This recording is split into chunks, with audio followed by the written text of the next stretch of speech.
శనగపప్పు బెల్లం పాయసం చేస్తున్నాను. సో దానికి కావాల్సిన వస్తువులు వచ్చేసి శనగపప్పు 1 కప్పు, సగ్గుబియ్యం, బెల్లం, డ్రై ఫ్రూట్స్, దొడ్ల వారి నెయ్యి, దొడ్ల ఫుల్ క్రీమ్ మిల్క్. సో చేసే విధానం చెప్తున్నాను. సో ఇప్పుడు చెప్తున్నా చూడు. ఫస్ట్ శనగపప్పు సగ్గుబియ్యము కుక్కర్ లో విడికించుకోవాలి. ఒక విజిల్ ఉడికిచ్చేసిన. సో ఒక విజిల్ పెట్టిన తర్వాత శనగపప్పు ఇలా గట్టిగా అవుతుంది. శనగపప్పు సగ్గుబియ్యం 2 కలిపి ఉడకపెట్టాం కాబట్టి ఇలా అయింది. సో దీన్ని ఇప్పుడు మనం పాయసం చేద్దాం. సో ఒక గిన్నె తీసుకొని దాంట్లో ఈ ఉడికిచ్చిన శనగపప్పు సగ్గుబియ్యం వేసి ఉడికిచ్చాం కదా. సో అది వేసి వేడి నీళ్లు పోస్తున్నాను అనమాట. నేను వేడి నీళ్ళు వాటర్ 1 గ్లాస్ వాటర్ వేడి చేసి పెట్టుకున్నా తొందరగా అయిపోతుంది అనేసి వాటర్ వేసి కలిపి ఇప్పుడు శనగపప్పుగా ఉంది కదా. ఇప్పుడే 1 కప్పు బెల్లం వేయాలి. 1 కప్పు బెల్లం,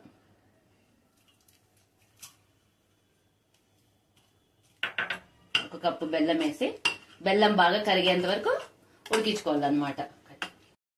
సో బెల్లం అంతా కరిగింది కదా ఇప్పుడు.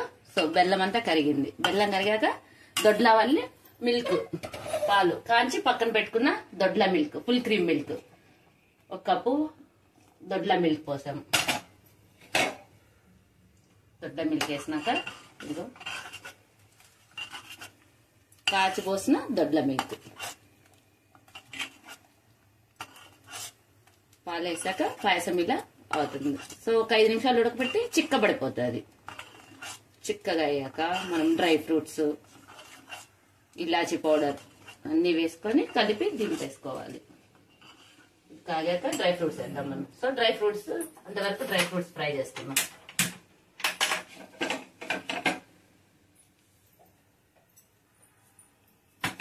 ఇది పక్కన పెట్టేసుకున్నాం.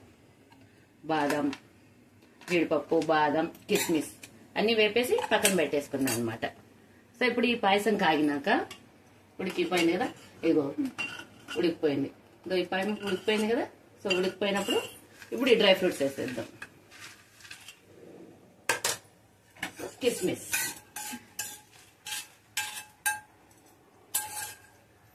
మెయిన్ ఇంగ్రీడియంట్స్ దొడ్ల వారి నెయ్యి. ఇప్పుడు దొడ్ల నెయ్యి పోద్దాం.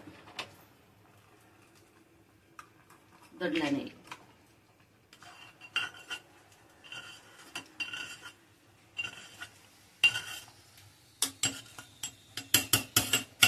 చూసారు. పాయసం రెడీ.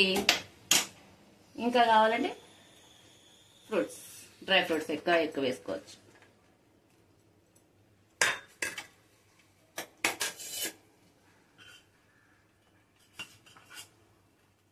శనగపప్పు బెల్లం పాయసం రెడీ.